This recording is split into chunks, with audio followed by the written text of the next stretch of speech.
and welcome. I hope this is live. I can never really tell if it is.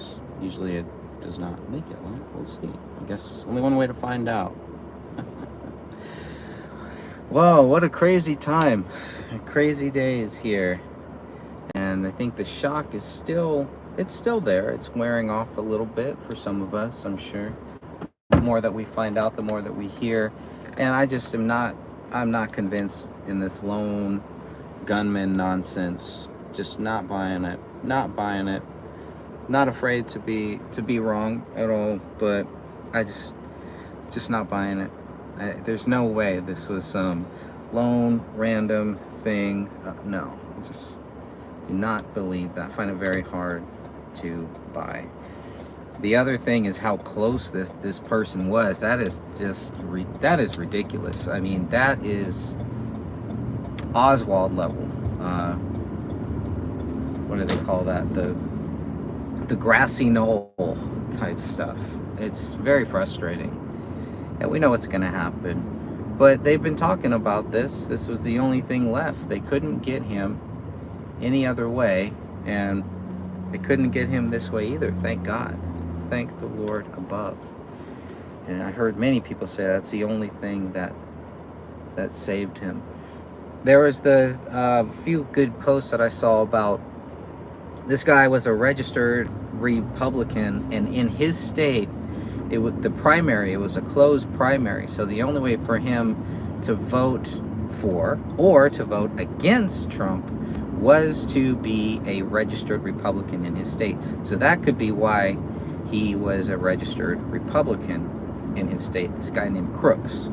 I mean, come on. The last name Crooks. What do you expect? You expect something may kind of sets him up there. But so that could be why he is a registered Republican, not because he's a real Republican, but because in order for him to vote against President Trump in the primary, in the state's primary, that's what he had to do. There's another $15 that was to some Democrat leading thing. So, but it was like everything was set up. The lone gunman theory was there. It was a perfect thing. It was all ready. All they had to do was execute the plan, and the plan went south from their view, from whoever it is.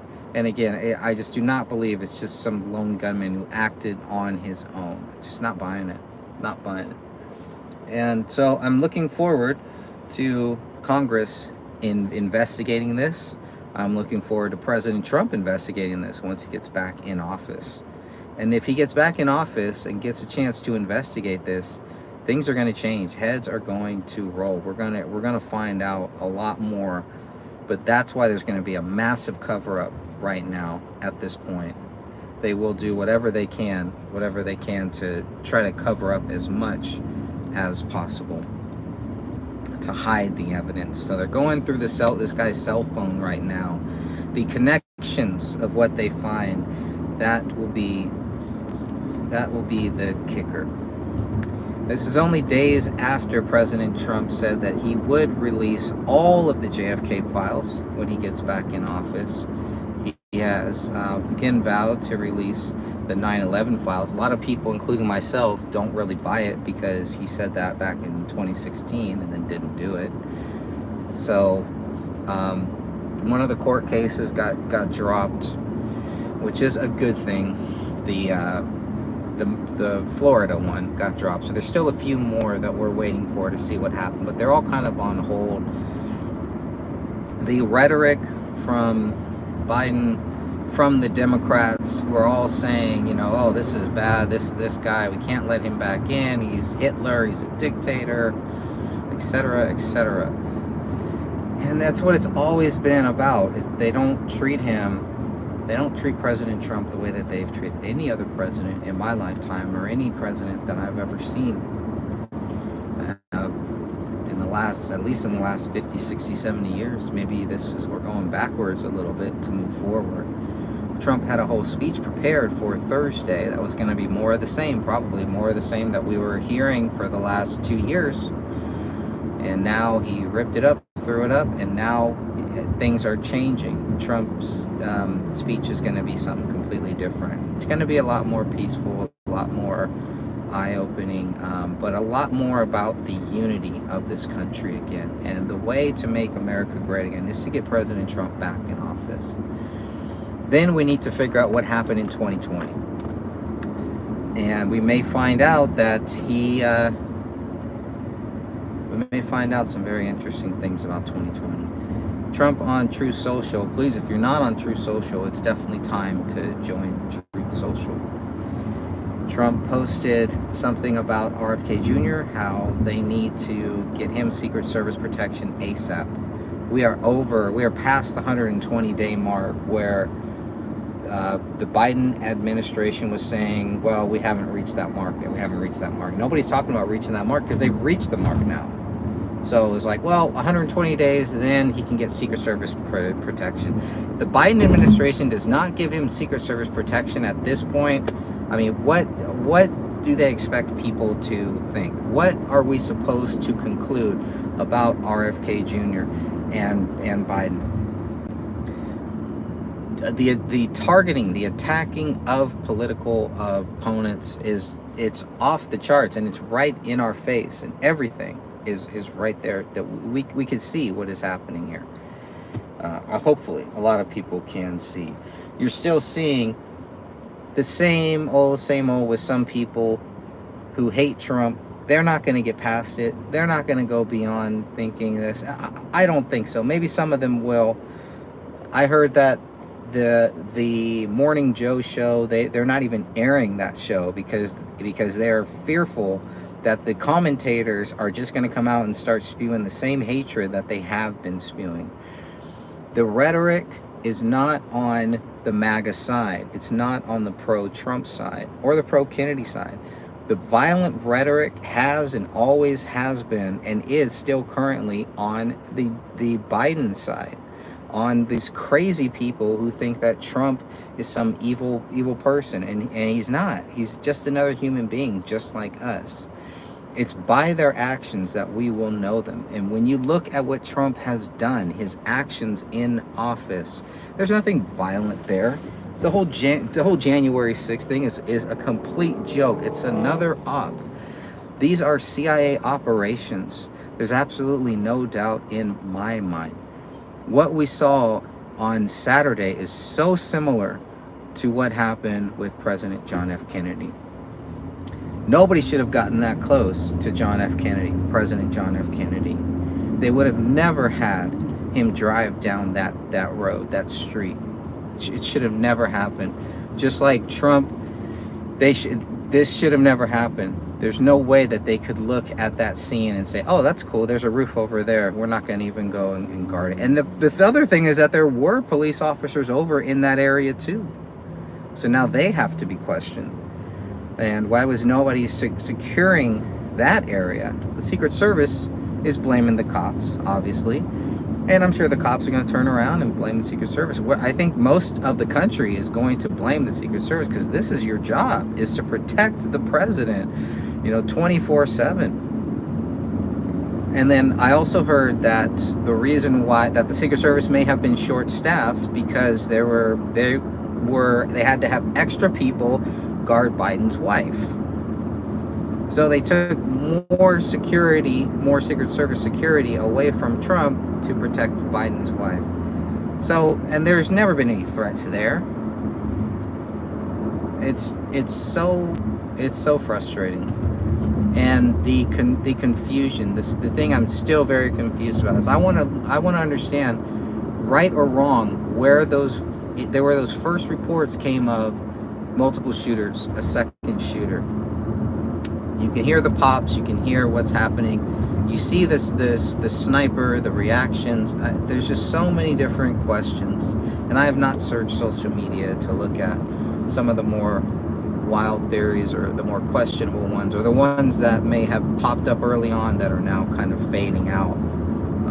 Did they get the right guy? Did they get the right shooter? Is this who they say it was?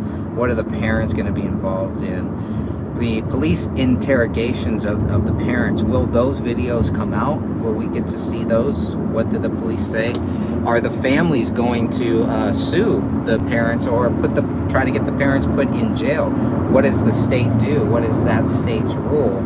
about that, like that one school shooter who went and killed a bunch of people, right? And then they put his parents in jail. Could we have a situation like that here? So all of these questions, all of these things are going to come out, but the timing, right before it was going to be official that President Trump was the nominee, and right before, he didn't have any choice but to announce who his vice president was. So the timing is very, very suspicious. But the fact that somebody could get on a roof that close is just crazy, and that's what I hope Congress is going to do. I don't trust the FBI to seriously look into it, to get to the bottom of this. The Secret Service is staying quiet, hearing a lot of weird things about what's happening with the Secret Service right now. And they were supposed to be the last guard. They were supposed to be the last unbiased ones. And we see that's not happening either. Understaffed, underfunded, whatever it is. If there's going to be a big push, probably going to be a big push to give the Secret Service, who failed, to give them more money so they can fail even harder next time. That's all that's going to happen here. But I'm glad what Trump said about Kennedy. Kennedy also posted today that he's very happy about that. He says maybe we can unite this country now. About 19 hours ago, Kennedy posted something about Trump's wife, and he was happy that she, what she wrote too. He gave her some very positive, very good thoughts there. And I want to see more of Kennedy and Trump unite this country together as a team. It was a little bit hopeful. There's a little glimmer of hope that maybe it could still happen. Maybe we could still have a Kennedy-Trump ticket. But it ain't gonna happen. It's just not gonna happen. But it would be great. It doesn't mean Kennedy won't get into Trump's cabinet or get some type of job down the road in the Trump administration. We will see what happens there. I did like, if you have not seen Kennedy's speech, I played a little bit of it from yesterday, from, I think it was the same day. It may have been July 13th. It may have been Saturday too. It was either Saturday or Sunday. Kennedy was speaking in Vegas and talks about pardoning people, and talks about pardoning past presidents. And so that's another good thing. That's another game changer right there too. The fact that Kennedy would pardon President Trump. He didn't specifically say President Trump, I don't believe, but he mentioned past presidents and the weaponization of our federal government. So we got the ticket. We got word of what it would be. Biden has been using this also, and the motive is there. The motive for the same cast of characters is all there. But Biden has been using this to try to make himself look stronger and to make himself look like a unifier, when everything he's been doing is the complete opposite. And that's been pointed out. I'm sure you've heard it. It doesn't take a genius to understand that. The rhetoric now is on their side. They're not taking responsibility for it either. They're saying, oh, we all got to come together now. We've been together. Where the fuck have you guys been? We've been together.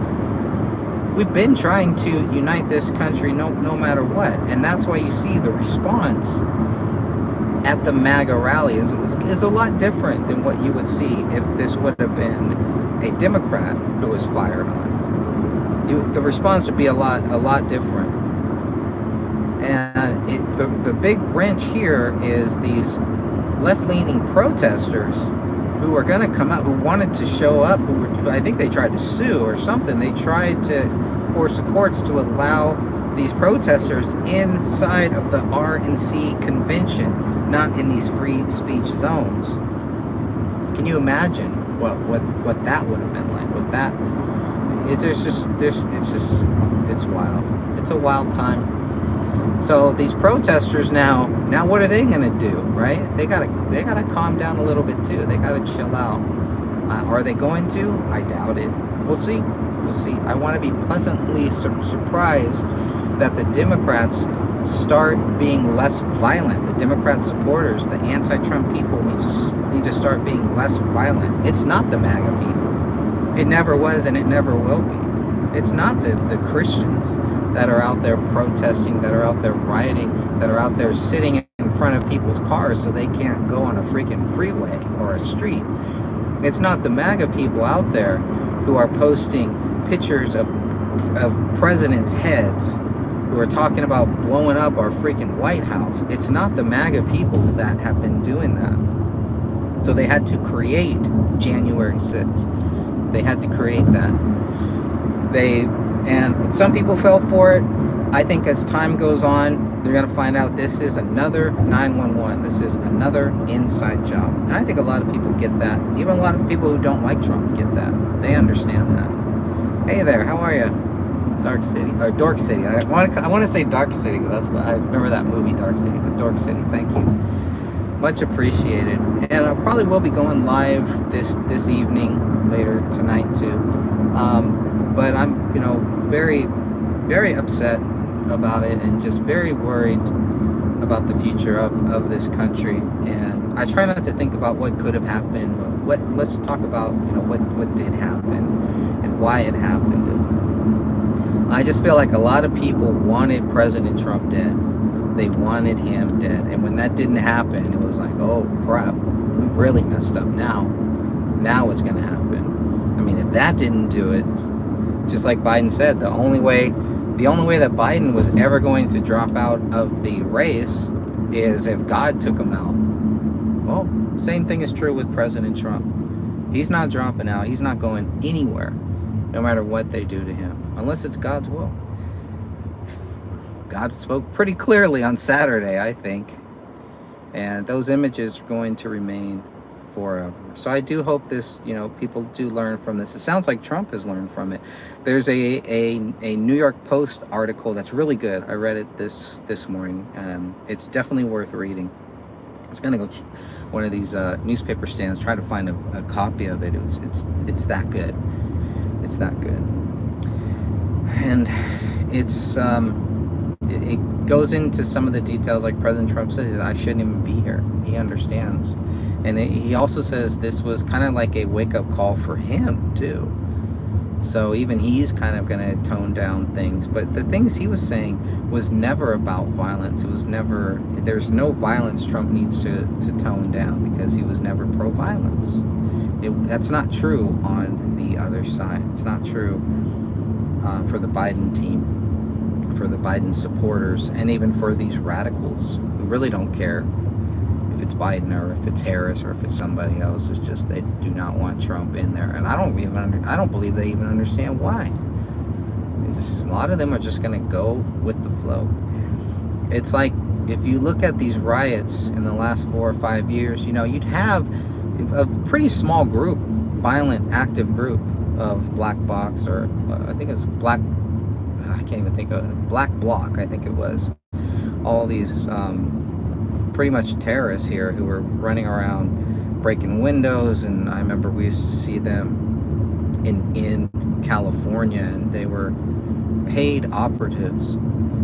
A very sophisticated group of violent protesters, and then you'd have a lot of other people just standing around watching, and some would get involved in it and some would fall for it. The chants would start, and all of a sudden everybody's chanting for it. They don't even know what they're chanting for, chanting against. And when you try to break it down, why do they hate Trump? It's always the same stuff. He's a racist, he's Hitler, he wants to be a dictator, all of these things.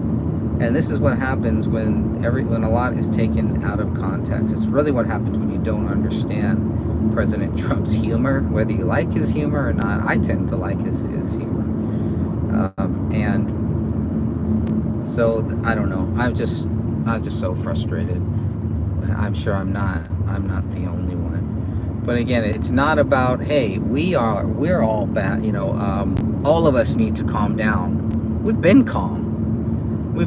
And everything that these crazy people have been doing is to try to make the calm people less calm and more agitated. They're just agitating us, poking the bear and poking and poking and poking, hoping that we're going to do something. So then when we react and defend ourselves, they're going to play the victim.